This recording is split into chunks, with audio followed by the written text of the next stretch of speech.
Sir. বিসমিল্লাহির রহমানির রহিম। আজকে ফাল্গুনের 4 তারিখ না? জি জি স্যার। 4 তারিখ না? আচ্ছা। ফাল্গুনের 4 তারিখ এই বসন্ত বরণ অনুষ্ঠান রাজশাহী মেডিকেল কলেজ ছাত্রদল কর্তৃক আয়োজিত অনুষ্ঠানে উপস্থিত থাকতে পেরে আমার অত্যন্ত আমি গৌরবান্বিত মনে করছি এবং আমাকে আমন্ত্রণ জানানোর জন্য আমি ছাত্রদলের প্রতি কৃতজ্ঞতা জ্ঞাপন করছি। আসলে মানুষের জীবনে শীতের পরে বসন্ত আসে, বসন্তের পরে আসে গ্রীষ্ম, কিন্তু বসন্তটাই আসলে ঋতুর ভিতরে সব থেকে মনোমুগ্ধকর ঋতু।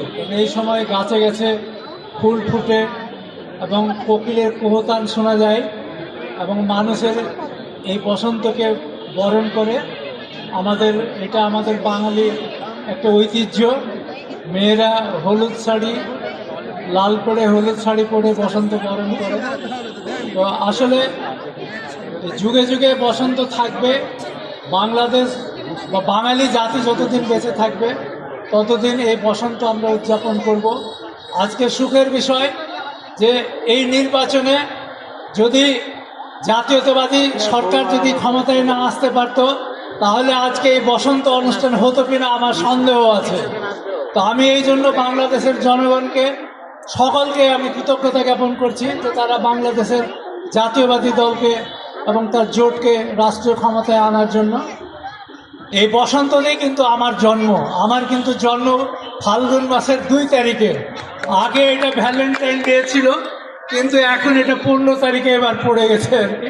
তো যাই হোক, এইটা খুবই উপভোগ্য একটা মাস। আমি তোমাদের সকলের কল্যাণ কামনা করছি। তোমাদের জীবনে বসন্ত অনেক অনেক সুখ সমৃদ্ধি এবং শান্তি বয়ে নিয়ে আসুক, এই কামনা করে আমি আমার বক্তব্য শেষ করছি। আসসালামু আলাইকুম।